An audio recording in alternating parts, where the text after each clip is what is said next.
एक पुरानी कहानी है। पहले टाइम, बहुत सालों पहले हिंदुस्तान में एक राजा हुआ करता था।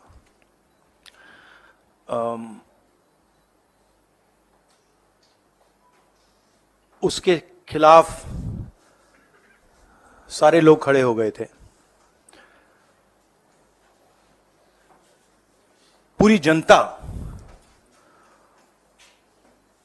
सारा का सारा ऑपोजिशन उन पर आक्रमण कर रहा था और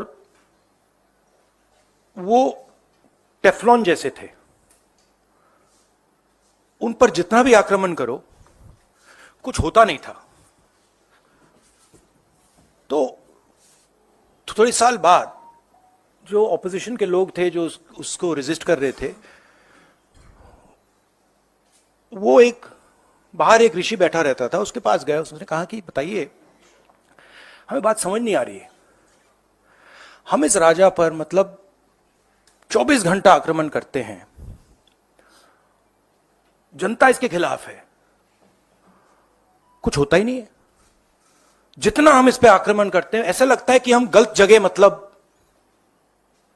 तीर मार रहे हैं। तो ऋषि ने कहा, वो काफी नॉलेजेबल था, तो उसने कहा देखिए, एक्चुअली बात क्या है, ये जो राजा है इसकी आत्मा इसके अंदर नहीं है। इसकी आत्मा वहां पे पीछे एक छोटा सा घर है, वहां पे एक पिंजड़े में एक तोता बैठा है। इसकी जो आत्मा है ना, वो उस तोते के अंदर है। उस तोते को जाके आप पकड़ लीजिए,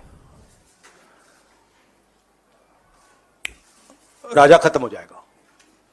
बहुत इंटरेस्टिंग कहानी है, क्योंकि नरेंद्र मोदी जी की आत्मा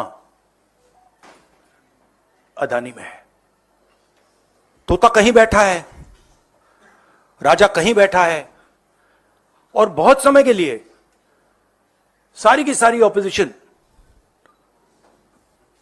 राजे पे अटैक कर रही थी। मगर असलियत यह है कि राजा राजा ही नहीं है, पावर किसी और के हाथ में है, अदानी जी के हाथ में है। जैसे ही हम अदानी जी को टच करते हैं, इंटेलिजेंस एजेंसीज, स्नूपिंग, सीबीआई, मैं पहले सोचता था number 1 prime minister, number 2 Adani, number 3 Amit Shah. Actually ये गलत है। Number 1 Adani, number 2 prime minister, number 3 Amit Shah. अब हिंदुस्तान की पॉलिटिक्स हमें समझ आ गई है, और अदानी जी बच के नहीं निकल सकते, क्योंकि अदानी जी को हमने ऐसे घेरा है, तोते को हमने ऐसा पकड़ा है कि वो बच के नहीं निकल सकता है। और इसीलिए सारा का सारा हो रहा है